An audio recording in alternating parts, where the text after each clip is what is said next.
sport. I spent so long talking about you. Why don't we just take a break from that and talk about something else for a change? Let's see. Well, according to Wikipedia, more than 90% of the night sharks caught off northeastern Brazil contain mercury concentrations higher than that considered safe by the local government. Now, this is fascinating. Don't you want to know more about the night sharks? Oh no, of course not. All you want to hear about is yourself, isn't it? Well, fine. You haven't listened to me once so far. I can't expect you to turn that around now, can I? Can we turn around? No, we can't. Okay.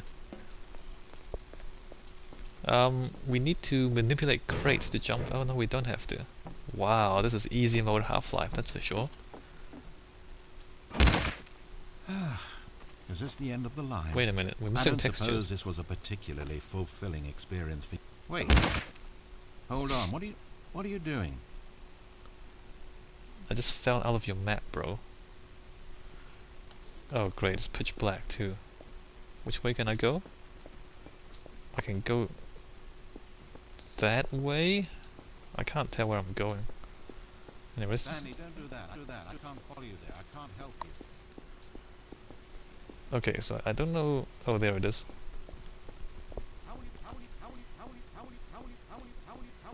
Story without me. Is the game actually lagging? You know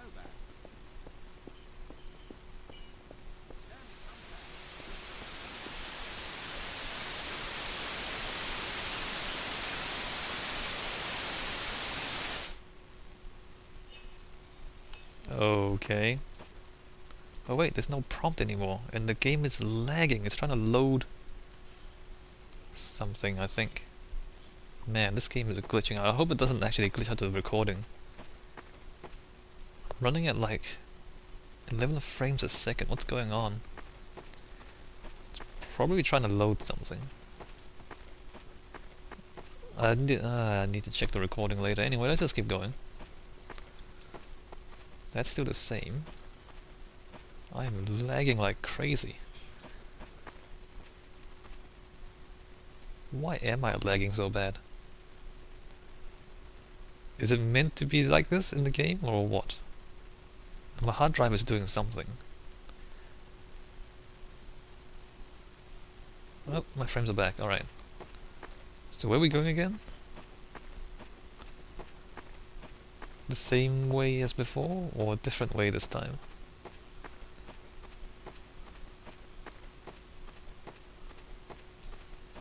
Can't open that anymore, alright.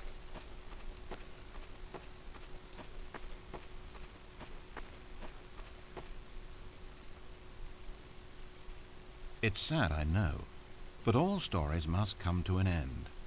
Of course, they say it's the journey that truly matters and not the destination, and I like that idea.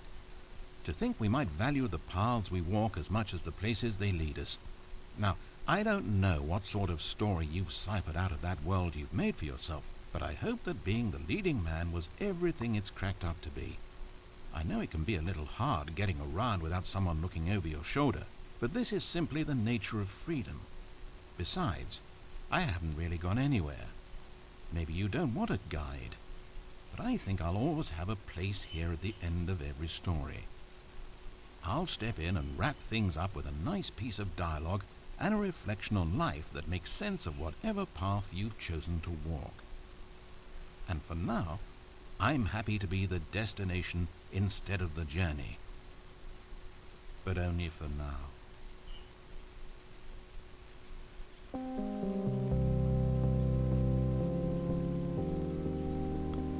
And what's the point of that?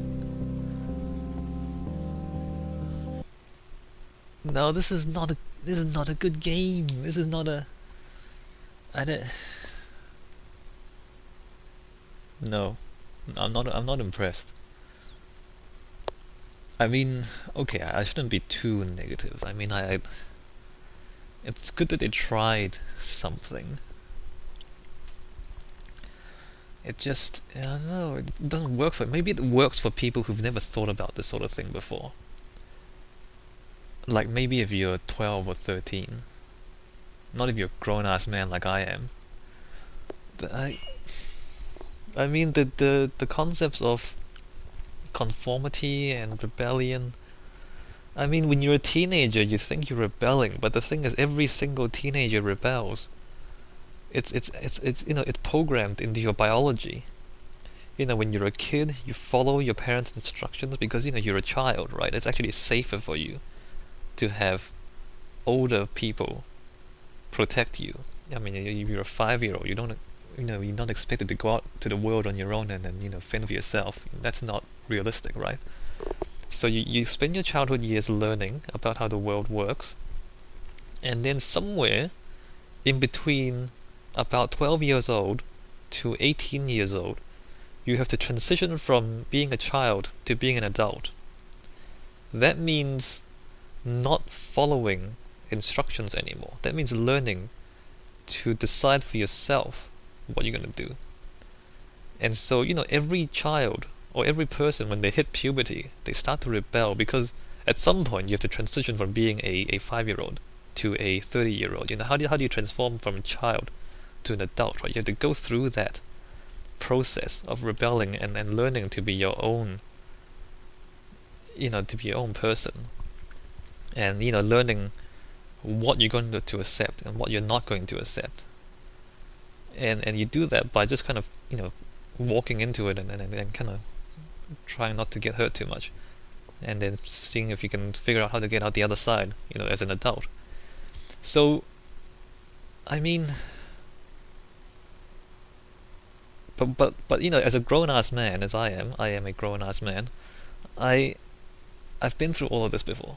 I've resolved all of these questions for myself. None of these questions are interesting. None of the things in this game is interesting for me because I've gone through this before. Maybe if you're younger, then maybe this game gives you a few things to think about. But this game is so small, and the environments are so limited, and the perspectives are also so limited because there's only one person. It's only one narrator, one game designer, and he's not even referencing other philosophies. He's not even referencing all the different philosophies that already exist in the world, whether it's from religions, whether it's from philosophers, whether you're looking at kind of Greek philosophy, you're looking at Christianity, you're looking at Buddhism, you're looking at Islam, you're looking at Chinese philosophy, you're looking at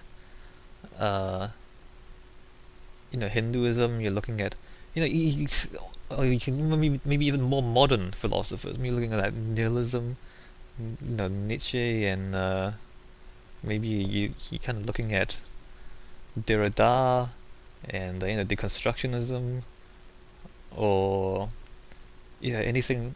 There's so much you can draw from, and this game doesn't draw from any of that. In fact, it doesn't have any depth at all. Like it's the most. I'm being negative again, but it's the most shallow, the most obvious, and the most short-sighted questions. Like none of these questions are deep. It's just, people telling me what to do. Either I do what they tell me to, or they do something else. And then the consequences don't actually, most of them don't actually relate to the real world. The consequences that they give you, the choices they give you, and the consequences they give you don't relate to the real world. And they don't talk about responsibility neither. That's one thing that this game doesn't have, responsibility. You see that? Like, it's always about someone else telling you what to do, and then you're having that choice. In this entire game, none of your actions have consequences for other people. So, that's one way that this game is still immature.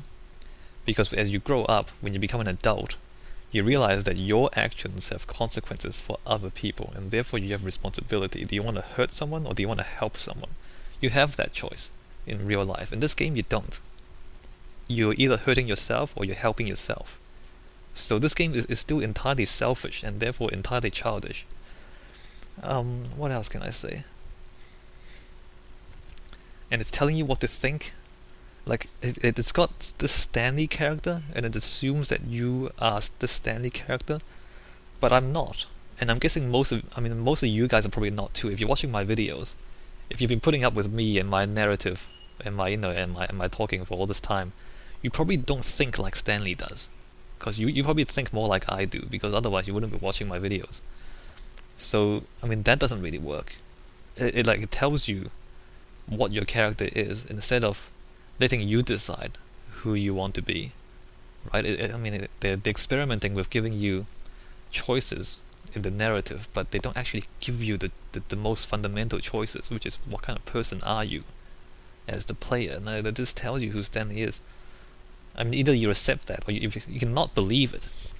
But if you don't believe who the story tells you Stanley is, then you don't believe any of this stuff, because none of it works. The first time I played through it, I'm not Stanley. I'm playing along just to see what happens, but I know I'm not Stanley. I'm not doing any of the things that the game says I'm doing. I'm not thinking or feeling any of the things that the game tells me I think or feel. And so it just doesn't stick,